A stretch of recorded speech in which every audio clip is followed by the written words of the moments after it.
I read Tiny Titans 45 today. This is the second issue in this run, and it's also the second issue in this run to focus on Mallard Duckling. Someone has a favourite character, don't they? Cover isn't bad. I'm surprised that Wonder Man came over from Marvel to whip a black man with his bicycle chain though. Seems out of character for Wonder Man. This is by Bob Rebadow, and you cannot say no to the Angel of Death, can you? We kick things off with Mallard Duckling. He is still wearing the gladiator outfit from the last issue. He takes it off and thus eliminates an identity that could have worked for him in other circumstances. There is a story in Superman Family where we get to see Mallard Duckling meet and team up with Gladiator after this run. I'll try and get that one. There's also a new Dome People story in it, so I want it for that as well. He smacks Red Arrow for making a joke and storms off. We then get blasted with a shotgun of unneeded backstory exposition. There is a street gang called the Wreckers. They just really love the Marvel character, the Wrecker.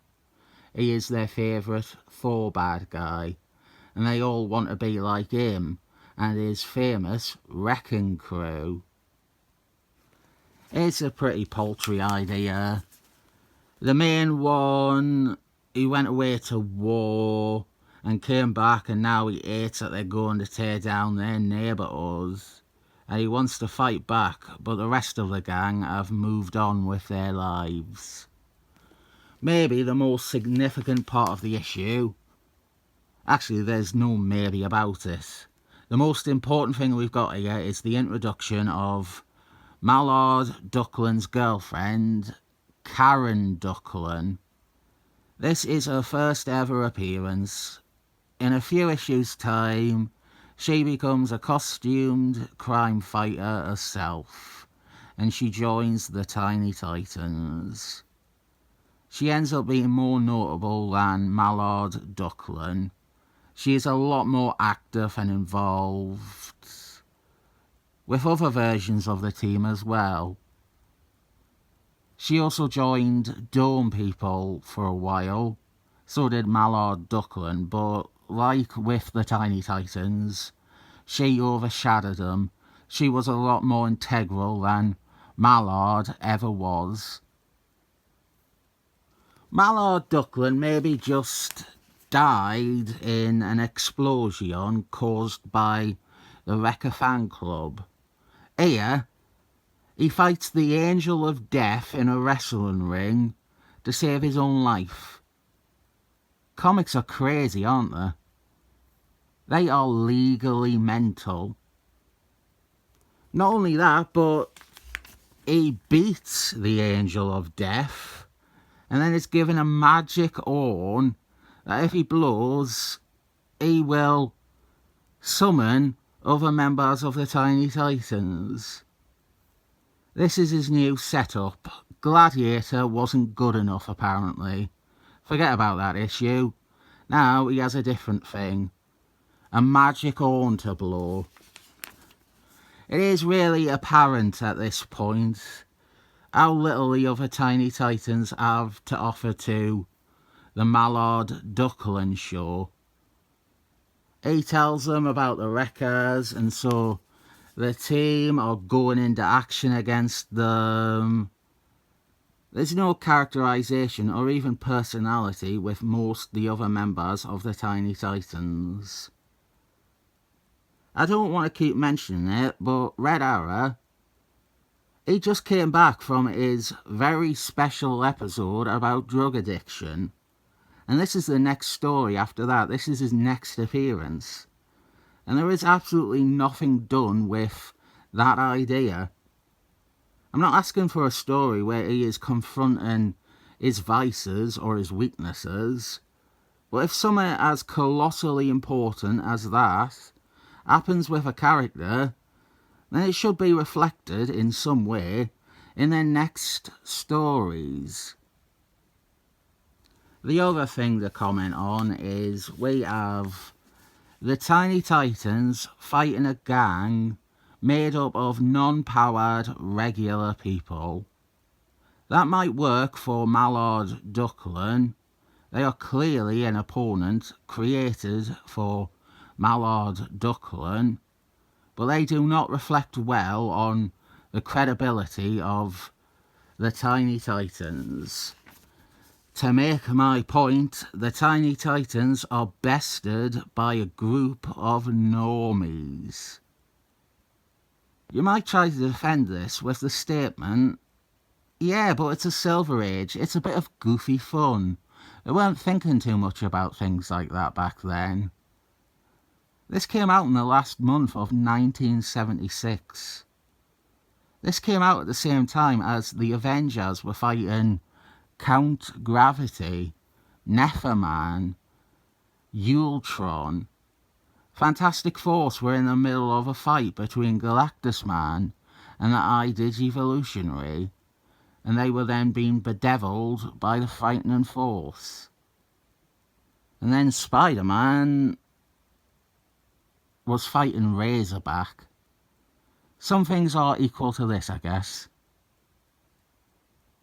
I will put that point to bed with this one. I have said it enough.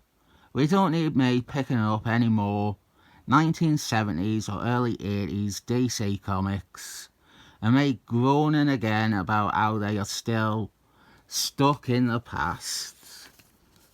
The reason it aggravates me is, imagine how many potentially great DC stories we missed out on because the company was adamant about sticking to a model and a framework from the Silver Age. It's hardly this issue or this comic's fault. It was widespread at DC.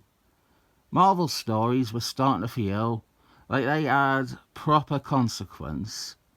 They were getting more ambitious with how they told their stories across issues.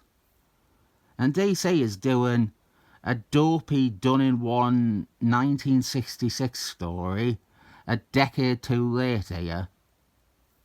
I don't hate the comic for that either. I just find it quite sad that DC were not anywhere near the same league as Marvel, especially considering how the early 70s are one of the weakest periods for Marvel's output.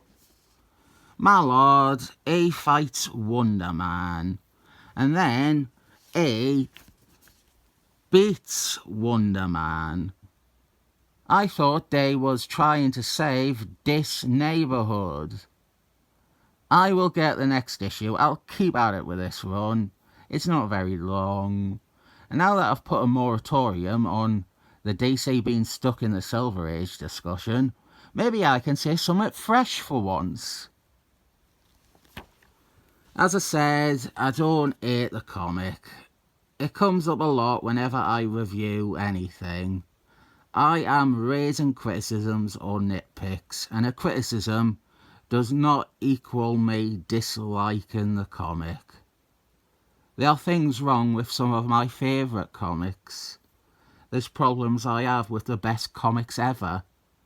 This is not my favourite comic or the best comic ever. I think it is a weak story, and it hardly makes use of even its central character, Mallard Ducklan. There's an arc set up and everything about how if he loses the next fight, then the Angel of Death will return and take him. And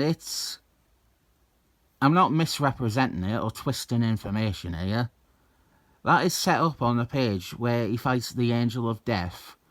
And then there's no flipping reference to it later when Mallard fights that guy. I don't mean there is no payoff. I mean it's never brought up or used. You have the built-in tension for that fight. If Mallard loses, he dies. And they don't even do anything with it. They don't mention it. They don't focus on it. They don't even have a bit with him looking like he is losing, so the people who remember that setup feel a sense of concern. It's set up and then not used at all. Yeah, it's not a good comic, but I don't hate it. It's all a bit of duck soup. I give it 7 thumbs up.